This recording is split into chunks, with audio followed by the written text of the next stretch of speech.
Hey guys, thank you for joining me today. And thank you for joining me for another segment of Making Your Dreams Come True. Joining me today finally is none other than Rascal Entertainments. Hi, finally Hi, here. thank you for joining me. So today we're going to learn more about Rascal's endeavors, her journey she's on, and what dreams she's making come true. So before we start, be sure to like and subscribe for more videos like this, as well as my other videos on faith, health, and beauty all year round. And be sure to visit Rascal's channel as well. Thank you. So, full disclosure, Rascal is my daughter, so I know a lot about her. And hopefully, like you, I learned some things that I don't know about her that she has internally or mentally. And I'll be just as surprised as you, just as inspired as you. So, first, let's talk about your Rascal Entertainments channel, which I'm sure is a catalyst for everything you're wanting to do. Yes, very long time. Almost doesn't feel like it. So, what do you think you've achieved so far with your Rascal Entertainments channel that's contributing to your journey of being a creator, writer, and artist, as well as animation studio owner? I think for me, in the beginning, it was because I was inspired by another YouTuber who unfortunately is no longer on YouTube. And it looked like such a fun thing to edit these different movies and shows together, make it look like that was the real thing. And it looked fun. And I kept doing it and kept doing it. And it went from being something that was a slight hobby to something became really passionate about. And I ended up noticing my style started changing there because everyone kind of had a style to them, and I really didn't have one for a while. I just put whatever I liked and whether it made sense or not. But as I got older, I started noticing things I really was attracted to more than others. And then probably a couple years ago, I realized I had found a style finally, and I use it to also put forth what the type of videos and movies I would like to make. And they're high action, they're very colorful, a lot of superheroes. You know, I got the obsession with superheroes, and most of the time they're in there. So, and this is superhero month, ironically. Right. So I like to think that I ended up finding the things I like to work with, my style, and the way I like to edit, and what I really want to show people when I make my own content and make sure it's different from everyone else's, and it's something really fun every time you go to the channel. Absolutely, and I think anyone listening can attest to that. So this definitely shows your gift as a creator. I remember I first learned of your gift when you made me a birthday video, and I was amazed at how much fun it was and characters you used that I liked, both live action and animated. Oh yeah, years ago. And full disclosure for you guys, when I first gave Rascal permission to have her own YouTube channel, she took over a channel I had but never used. Henceforth, probably if you've ever seen the title, that's why. The interesting thing is, I never taught her to use anything. I taught her to type and how to use a computer, basics. And in my job, I had all this different software available, and then the computer also had this different software I'd never used.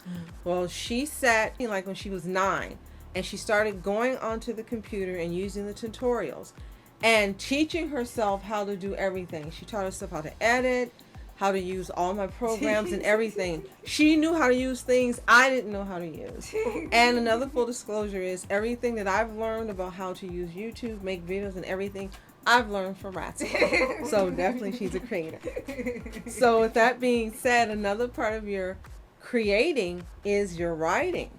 And a lot of us have become more aware of that with your AU series for Wish. Yes, I had started writing one last year because I got inspired by someone on Tumblr, and this was actually someone named Animation, and she's the one that had shared about concept art and showing what it originally was supposed to be. And that made it really blow up on the internet. Mm-hmm. And at one point, people were saying they wish it could have gotten this movie. They wish it could have gotten this movie. Yes. They want this movie, and they were just destroyed the fact that they skipped this and made the other movie. And she said, screw it, I'm just going to make my own rewrite. And then that ended up inspiring a lot of other people at the same time to make their own rewrite. And not just, here's what would have done with this, that, and the end, like a short video. I'm talking about making the entire movie, and it's like a book, and putting up each chapter, and then you read it like a movie, and just remaking it all together. And just about every rewrite out there is just better than the actual movie. And it's like, I want to try. And you first started this Tumblr. Yes. And I remember saying, you really should put this on YouTube. Yeah, and you did. Many wanted you times. to read it aloud, but you thought it would be best to just have a scrolling. Yeah. But it's just amazing how you've come up with something better than Disney did. Only because they destroyed the original concept. Don't worry, guys. We're not going to go into this. This is all about Rascal making your dreams come true. But I think it's been really fascinating, not only seeing what others have done, as you've mentioned, but just the ideas that have come from you for this Wish AU. And it seems like something that is original every time I've watched videos or read content. And then you find images and pictures and audio and music, and sometimes you've had people actually make custom artwork for you. Yes, and I was grateful every time, because I was always surprised when I received fan art, because people got attached to it quickly. And for a while, I didn't think mine really stood out in the beginning, because there was people doing it all over the place. But the fact that enough people read it to want to make art for it just was so fun to see. And especially with the fact that when I made this, I was really going to try to make it more like the really classic Disney, like when you have Snow White and those other movies, like when they were first beginning the movies. But it wasn't working because there was too many comedy things I would put in that was outside of that. So I said, okay, I need to change it, and ended up making it more like the Renaissance era of Disney movies. And then that worked much better for me, because I love movies like Hercules and Aladdin and those types of films from that era. And then that ended up working a lot better, because most people's AUs were a little more serious, more drama, more sort of darker things happening, because they wanted more to it. And then mine was more sound because it was more comedic based but still fun. And they ended up liking it because it was more fun rather than darker. True. And then one person you showed me something in the Kingdom of... Oh, it was Kingdom of Wishes. That was the name of the first. And theirs is more medieval. Yes. So this leads me to asking you more questions about your writing. Now, feel comfortable to only disclose how much you feel comfortable disclosing. So at what age would you say you realized that you were a writer? Well, let's see. I think it would be around maybe 11 or 12. Because, or it might have been sooner. It's a little hard to tell, slightly fuzzy, because I know I had written some comics of original characters I had made based off imaginary friends. And I'm going to touch on that as soon as you finish. And I read maybe a few of them, and just got pencils and markers, things, started making my own comics, especially after reading a lot of Garfield comics at the time that we were buying a lot.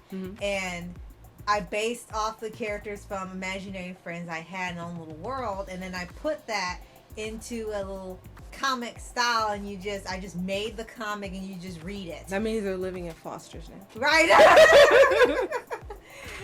So for me, I remember you were about 6 or 7 when you began those comics. And you had one in particular called Scotty Blue.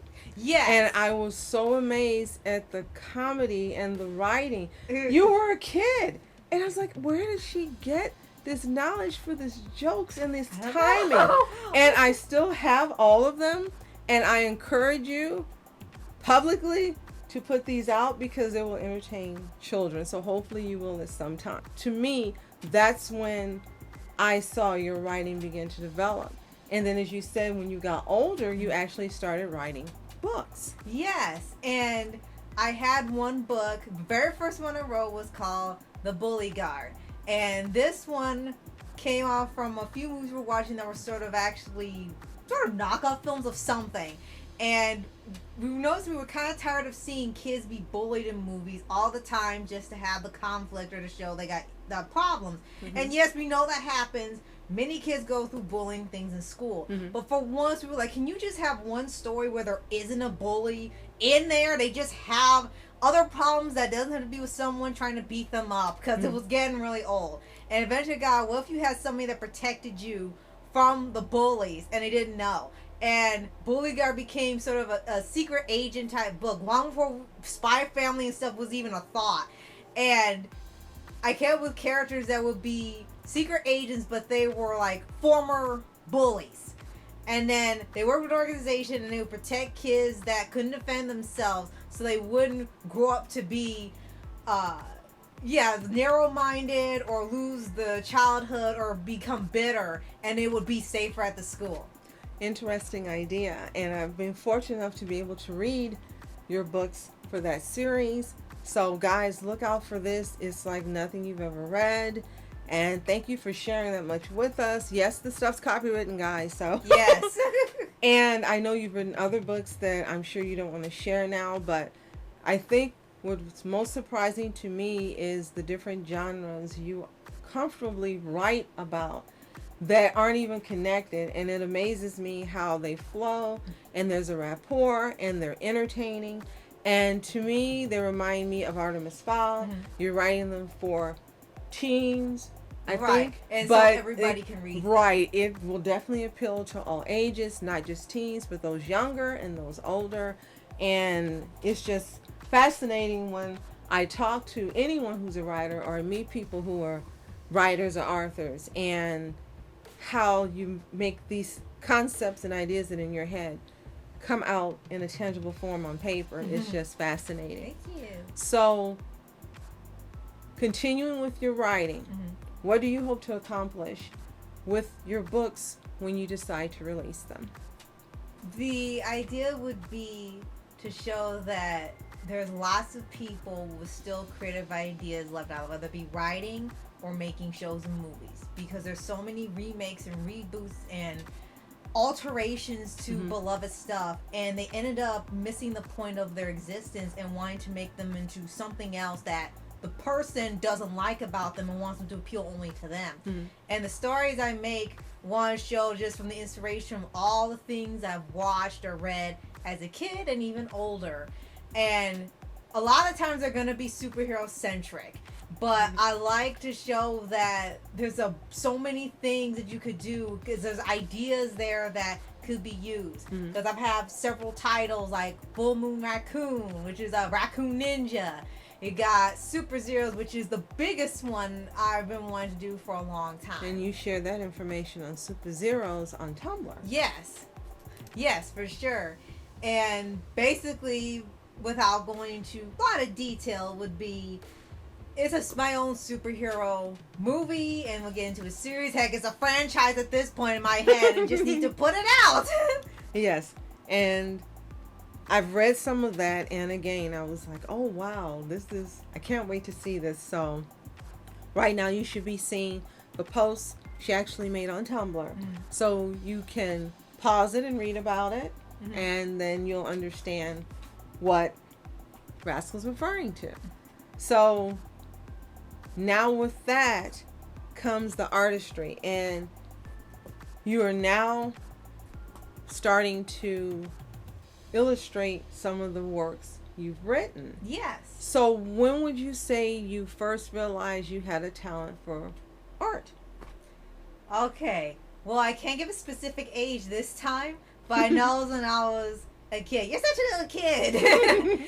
And it went from painting to painting those little blank figures that I'm not sure if they sell anymore, but they would have art figurines that were white blank slates, and then you could take paints and do whatever you want to them. Then it went to painting onto paper or onto an easel, and then realized I really like drawing with markers and pens and pencils.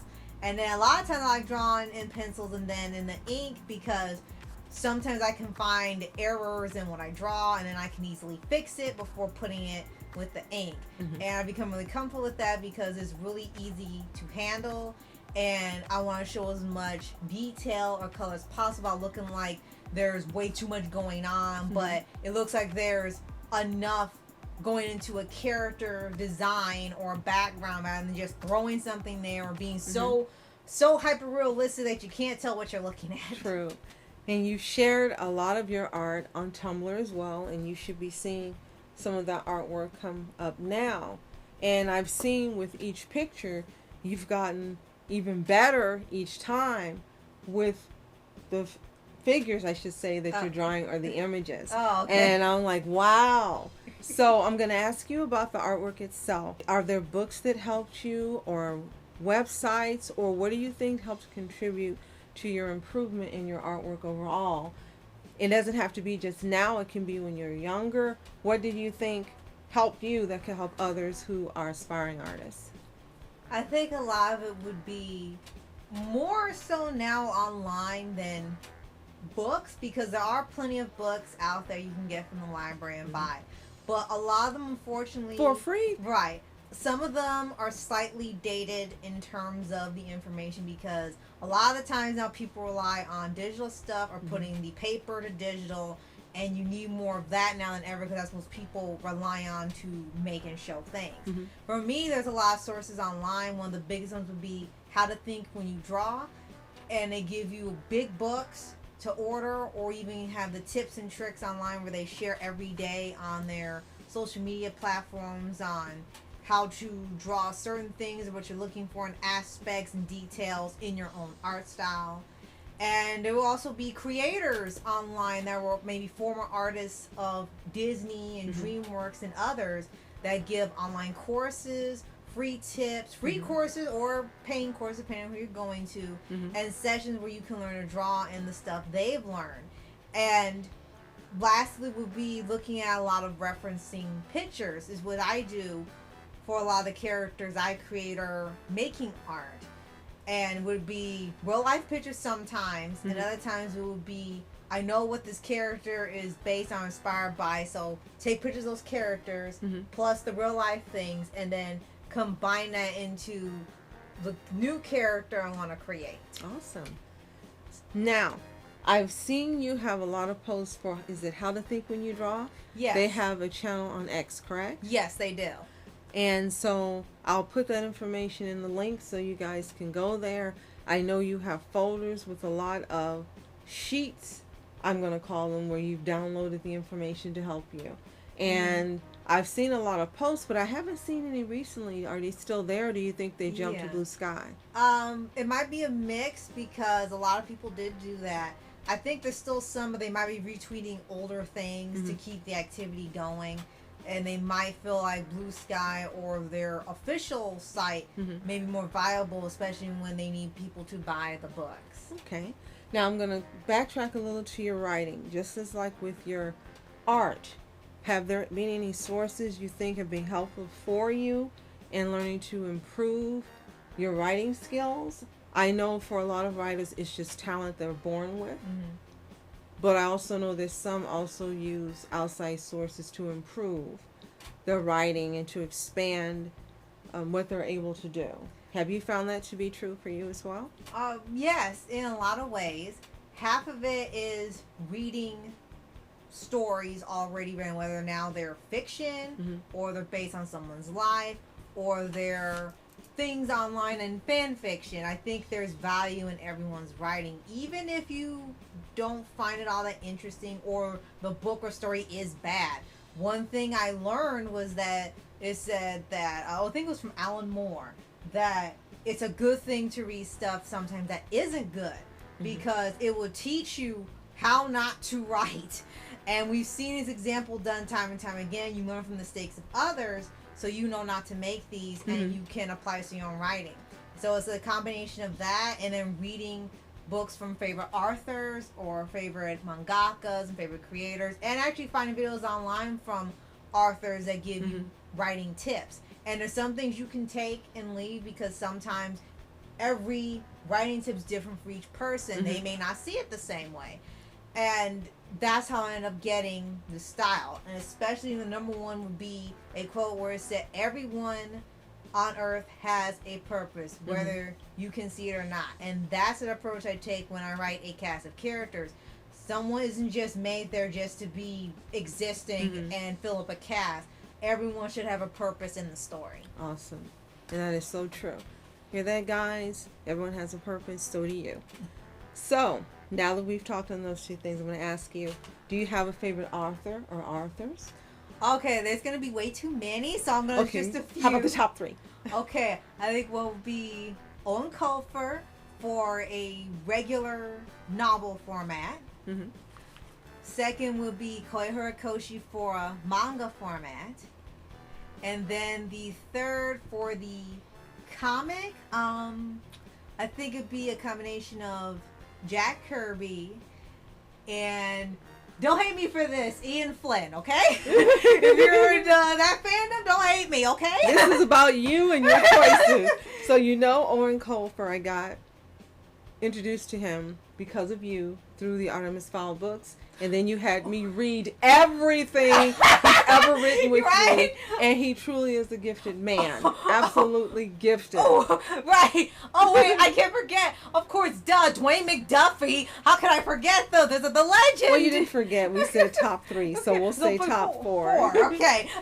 And Dwayne McDuffie, of course, you know, Ben 10, Superman, the animated series. Static Shock. Yes. And then, as far as Kohei Horikoshi, of course, My Hero Academia, and I always say he's brilliant. Yes. He's absolutely brilliant. He is a genius. He's brilliant. And then Jack Kirby, of course, we know from the comics, a legend. Yes, absolutely. Particular comics artists. Yeah, like the Avengers and X-Men and a lot of the Marvel-based stuff. And Ian Flynn, if I'm not mistaken, is Sonic. Yes, the current writer for Sonic, and understand there are some people who are divided on the writing, but for me personally, I think the writing is very excellent and everyone's staying in character. And you know, I've been going through a Sonic phase again, so I like to apply that to writing this more was made for years. Characters. So now with artists, would you say Jack Kirby is an artist that's a favorite? Yes, as it well? would be. Any others besides he and Horikoshi? I could go into both categories. It would be Hayao Miyazaki. It would be Jorge Jimenez, who works for DC. It would be, I think, Darwin Cook. And there was one more. There was one more that you've seen do the art style for maybe Transformers Animated, Teen Titans. That particular artist is, the name escapes me right now, and it's really unfortunate because he had passed recently, but he's definitely a big one because I really like his art style the best out of the shows he's worked on. Awesome. So if you guys have any favorite writers or artists you want to share with Rascal, let us know in the comments below. So now let's go to, is there any information you want to share about your animation studio that you've created? And I know there are people like Shinigami Sean who are familiar with what you've been undertaking now for a bit. Yes. So is there any information you feel comfortable sharing? You don't have to give big details of things that are classified or company secrets, but just some, you want to share a little bit about it? Okay, just a little, because there's no spoilers here. Yes. First off, it would be that all the stories that I'm writing and stuff you may see even on YouTube, them inspiring that, they're all meant to become animated movies and TV shows, and most importantly 2D format, because it's definitely something people want to see again for years from all these major studios. Two, all of these are gonna have some type of superhero adjacent or action theme to it. Sometimes intentionally, sometimes not. I even did it with Peter Pan. Somehow I made that superhero adjacent with the fairy dust and everything. I don't know how, but I did. So I'm sorry if you like fantasy more. That's what I did. And everything is meant to be for everyone. Yes, it's gonna be probably for kids or for families if you need a target demographic, but it's really stuff made for everyone because animation is for everyone. Absolutely. Woohoo! Now, will you be taking in other works for consideration from others who have writing or art books that want to contribute? Yes. especially maybe books or things that didn't get to be published or turned into anything, or maybe they haven't been turned into shows and movies. Maybe they've had graphic novels, but they've stayed graphic novels or web comics, and they have not been adapted or picked up by anybody, and people have been begging to see anime adaptation. Like, and some they even have live, like Mortal Instruments has had a graphic novel and 2 live actions, but there's never been animation. That would be interesting to bring out in animation to its full potential.